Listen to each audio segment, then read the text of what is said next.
Nahihirapan ka ba sa palaging buhaghag at malagkit na buhok pagkatapos maligo? Kahit na gumagamit ka na ng mamahaling shampoo at conditioner, akala mo ba ay genetic lang o dala lang ng panahon? Mali ka, mayroong isang tahimik na salarin na posibleng sumisira sa kalusugan ng iyong buhok at ito ay nasa bahay mo lang, sa bawat patak ng tubig.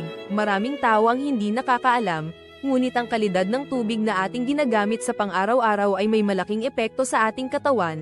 Kapag ang tubig ay tinatawag na hard water, ibig sabihin, ito ay puno ng matataas na konsentrasyon ng dissolved minerals, tulad ng calcium at magnesium. Ang mga mineral na ito ang siyang nag-iiwan ng resido sa ating buhok at anit, na nagdudulot ng dryness, pagkasira, at ang pamilyar na buhaghag na texture na kinaiinisan natin. Paano nga ba nito nasisira ang buhok? Ang mga mineral sa hard water ay nakakapagpataas ng cuticles ng buhok.